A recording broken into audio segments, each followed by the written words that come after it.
Amplifying strength and extending reach.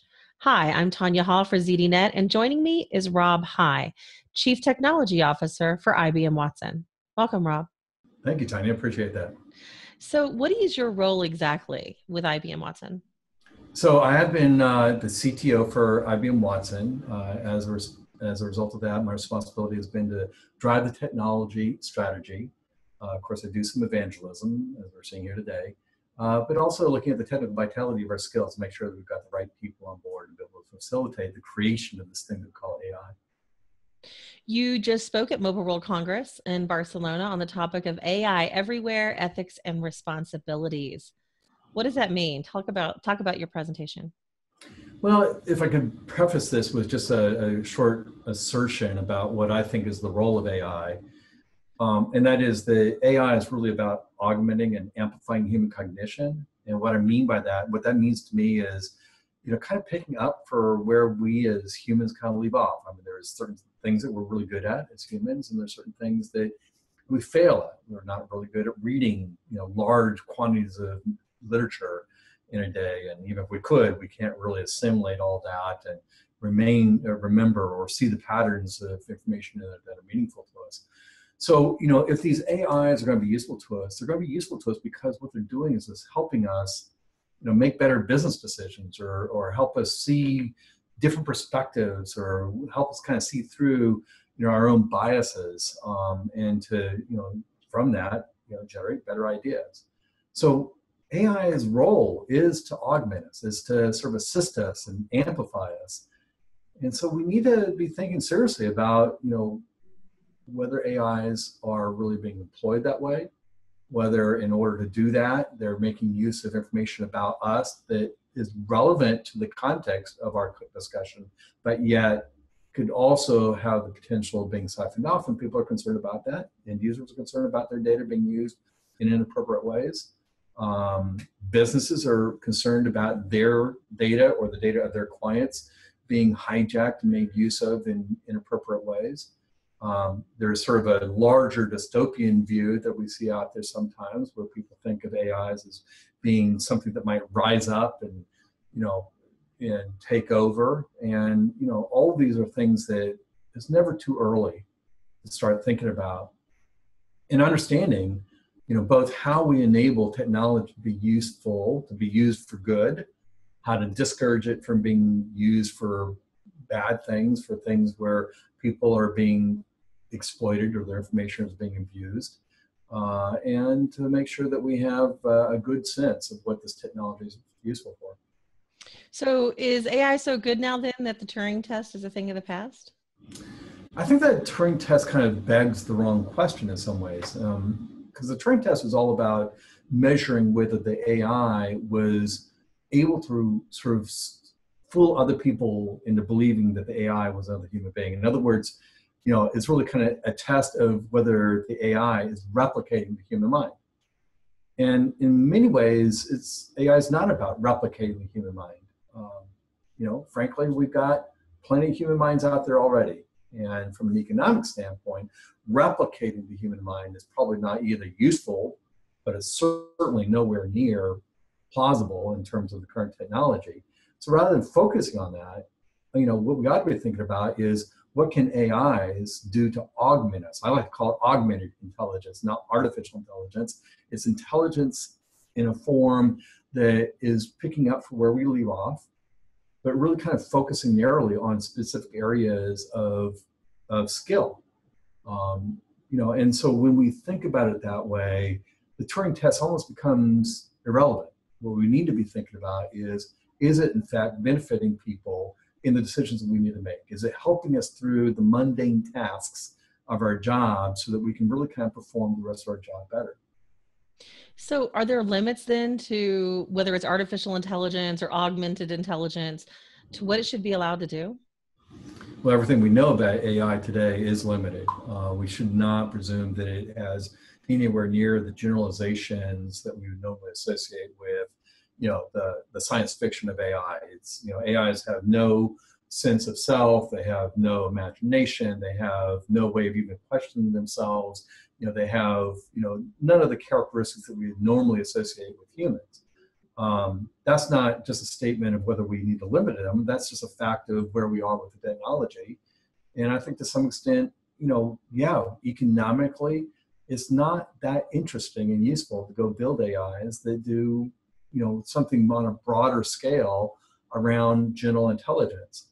I mean, I kind of put it the same way that we think about every other technology. If you go back to the entire history, of the human species, what you're going to find is all the technologies that we've created have been formed as tools that have essentially had one or two characteristics. They either amplify our strength or they extend our reach.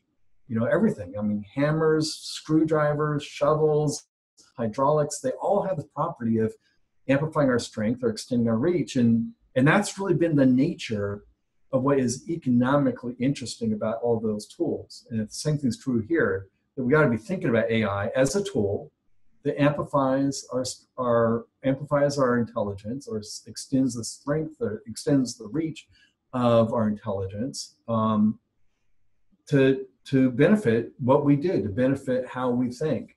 And that's not just a function of what's possible or plausible about the technology. It's really a function of what's economically viable.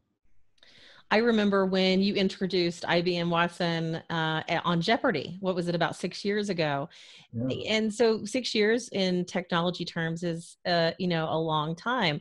Are we as humans adapting to and embracing the technology as quickly as technologists expected we would?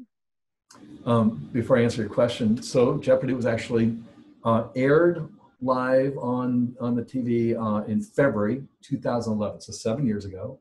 And it was August 2011 that we realized that there was something to that technology that warranted creating a business value proposition. But to answer your question, yes, people have adapted to AI. AIs have now started to surface in the form that we think about them. That is, in the form of sort of interpreting and recognizing sort of what I call the human experience, right? Interpreting the things that we say into words, interpreting the things that we see into objects, or identifying the objects that we see in those images, interpreting and recognizing our intention as we express something. What was it that we were really trying to intend?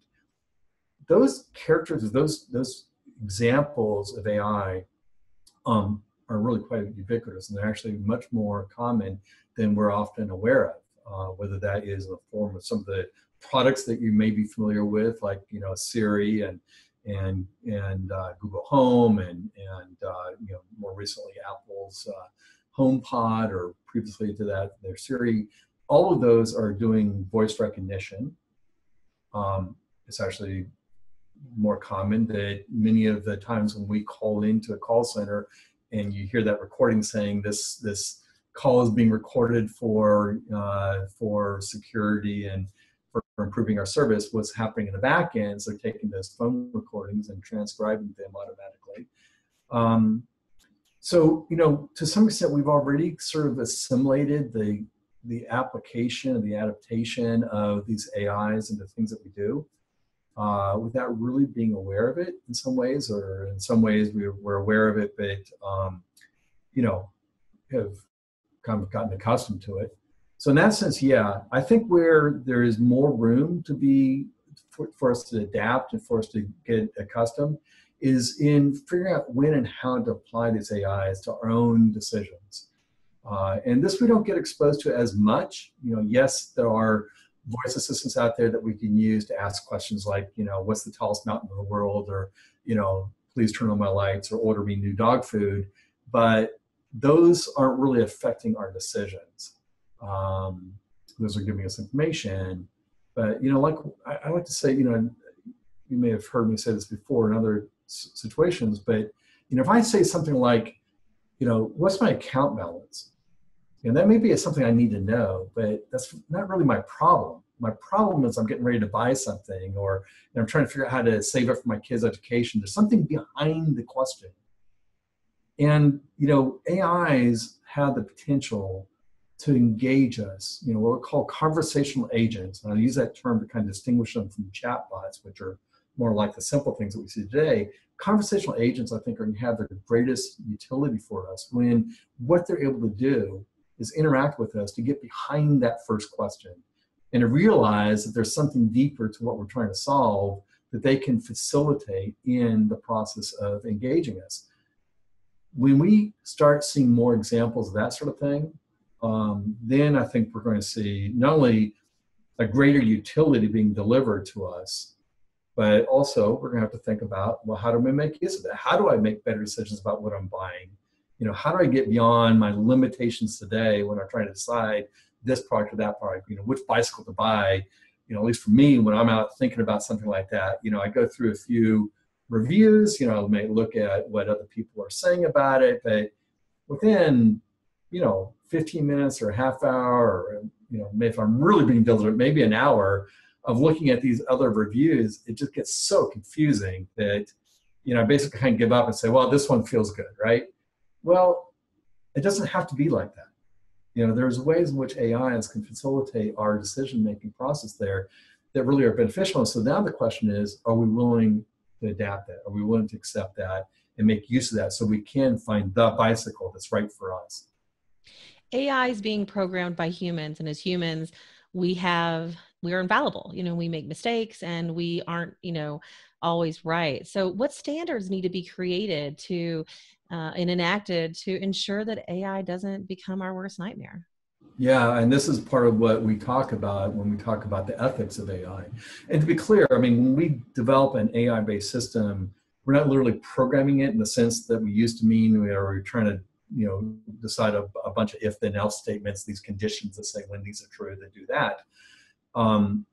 Which I think from an ethical standpoint, in the context of what we're talking about, really does evidence, all right, that was a choice that a single programmer was making. A single programmer decided what were the conditions that should be asked and answered in order to come to a conclusion.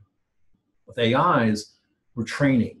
We're really not setting if then else statements. We're basically creating training models that are taught by a collection of data where that data kind of represents prior examples. So if we're trying to teach, you know, Watson how to recognize the intent of what somebody's asking, we're going to give Watson 5 or 10 examples of what other people have asked that meant the same thing, that really expressed the same intent. And from that, Watson will learn how to recognize that intent, even when somebody says something even slightly different, because of the way it's been taught how to recognize that intent, it will continue to understand that intent even if you say it differently. But that goes to, well, the data. So whose data is it? Does that data really represent, you know, the demographics of the population you're trying to serve and the way that they might go about expressing a question like that? Does it represent the preferences? Does it represent a particular bias that some subgroup may be representing within that training data? And these are things that we have to be very diligent about. When we're setting up an AI, the first thing we have to do is look at the data that we're using to train the data and make sure that is properly representative of the breadth of the population we're trying to serve, the way that they think, the way that they express things, the way that they would recognize something in what they say. You know, this is a really interesting topic, and as AI becomes more and more prevalent, we really do need to look and ensure how we protect the data. And I know you guys are doing that at IBM Watson. I know you speak a lot to that, Rob. In fact, if somebody wants to follow you or find out more about what you're doing, how can they do that? So I'm on Twitter at RHI, R-H-I-G-H. I got onto Twitter actually pretty early, so I got a pretty simple handle there. And I'm also at LinkedIn under Robert High. All right. Well, thanks again for joining us. And if you want to follow me and more of my interviews, you can do that right here on ZDNet or Tech Republic, or maybe find me on Twitter. I love to tweet at Tanya Hall Radio, or find me on Facebook by searching for The Tanya Hall Show. Until next time.